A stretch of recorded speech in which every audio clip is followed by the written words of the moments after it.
시청자 여러분 안녕하십니까? BOA 모닝뉴스입니다.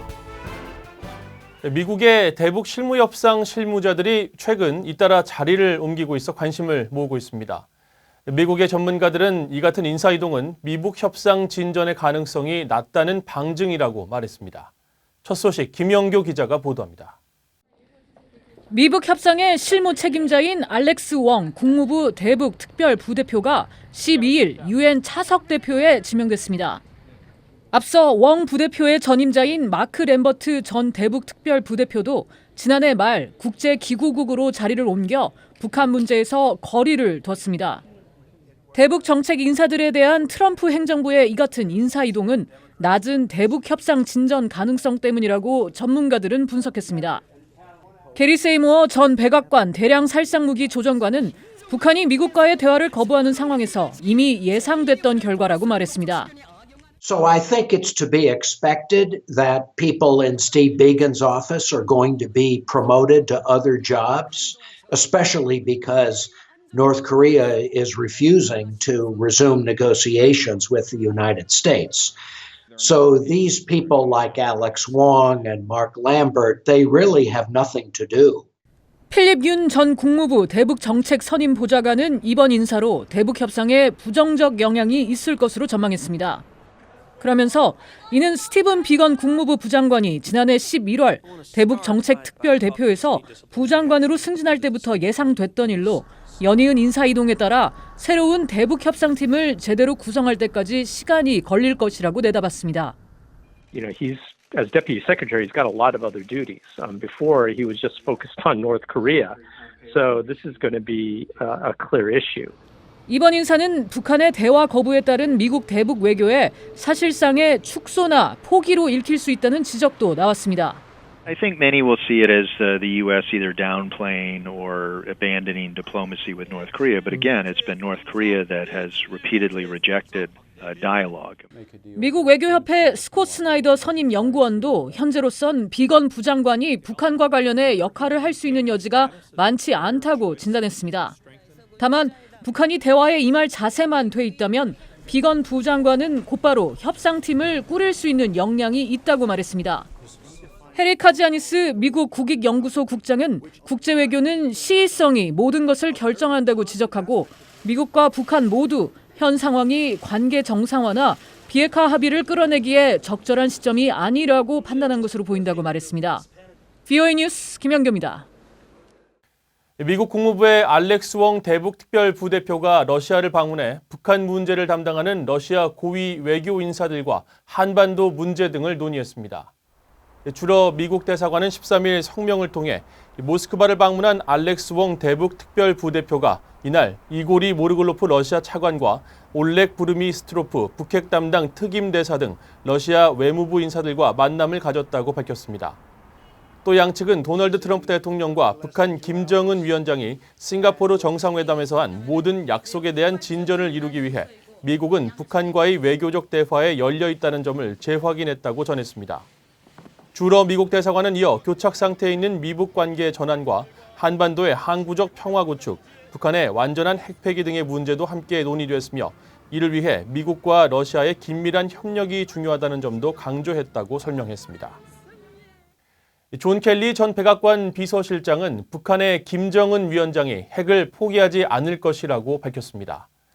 켈리 전 비서실장은 12일 미국 드류 대학교가 주최한 행사에 참석해 트럼프 대통령이 북한의 비핵화를 위해 정상회담을 갖는 노력을 했지만 대통령의 노력은 효과가 없었다며 이같이 말했습니다. 켈리 실장은 이어 자신은 낙관주의자이지만 현실주의자이기도 하다면서 북한은 미국을 가지고 장난친 것 이상으로 무언가를 할 것으로 생각하지 않았다고 밝혔습니다. 켈리 실장은 그러면서 김정은 위원장이 이런 장난을 비교적 효과적으로 했다고 말했습니다. 미국 국무부가 유엔의 대북 지원 호소와 관련해 북한 정권이 인도적 위기를 자초한 것이라는 반응을 보였습니다. 또 북한의 대량 살상 무기 개발을 북한 주민들이 겪고 있는 식량난의 주범으로 지목했습니다. 오택성 기자가 보도합니다. 미국 국무부 대변인실 관계자는 12일 북한 주민 1,040만 명이 인도적 위기에 있다며 국제사회의 지원을 호소한 유엔 기구들의 새 보고서와 관련한 VOA 논평 요청을 받고 북한의 인도적 상황은 북한 정권의 문제라고 비판했습니다. 북한의 심각한 인도적 상황은 북한 정권이 자국민의 안녕보다 불법 대량 살상 무기, 즉 WMD와 탄도미사일 프로그램에 우선순위를 둔 결과라는 겁니다.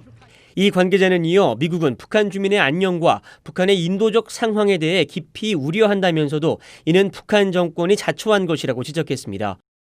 국무부는 지난해 6월 일부 구호단체들이 미국의 제재 강화를 대북 지원의 걸림돌로 지적했을 때도 같은 입장을 밝힌 바 있습니다.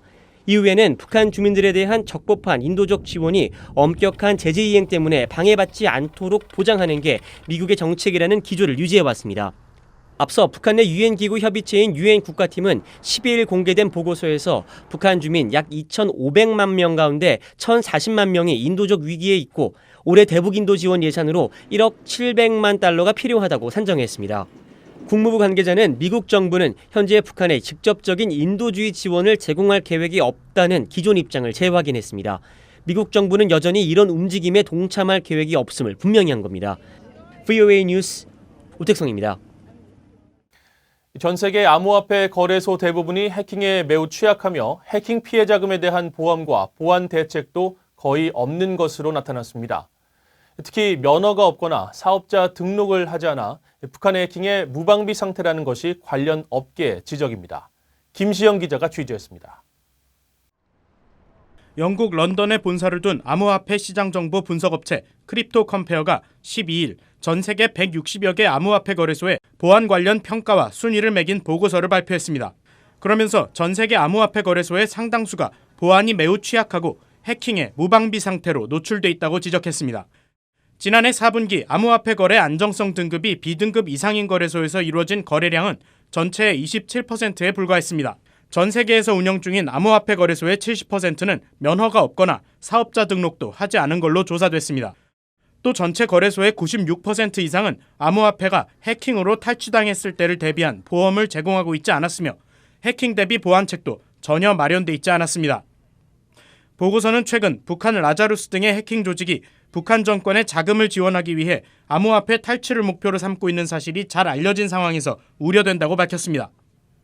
전문가들은 무분별하고 통제 없이 운영되는 암호화폐 거래소가 너무 많아 큰 문제라면서 최근 북한에 잇따른 암호화폐 거래소 해킹 움직임은 이런 현실과 무관하지 않다고 지적했습니다. I think it's just common sense to associate those two things together because it's still definitely a threat because the North Koreans do enjoy targeting cryptocurrency exchanges to directly steal from them. 또 북한이 사치품 밀수 등의 대금 지급에 해킹으로 탈취한 암호화폐를 사용한 의혹도 제기됐습니다. We looked at is direct circumvention. So this would be paying people, whether they're middlemen who could do ship-to-ship transfers or directly for luxury goods, paying people for goods and services directly in cryptocurrency. 전문가들은 암호화폐의 가치와 제재로 인해 북한이 처한 상황으로 미뤄볼 때 북한의 암호화폐 거래소 공격은 앞으로 더욱 활발해질 걸로 내다봤습니다. 그러면서 각국이 암호화폐 거래소에 대한 규제와 감독을 강화하는 철저한 보안 대책이 필요하다고 강조했습니다. VOA 뉴스 김시영입니다.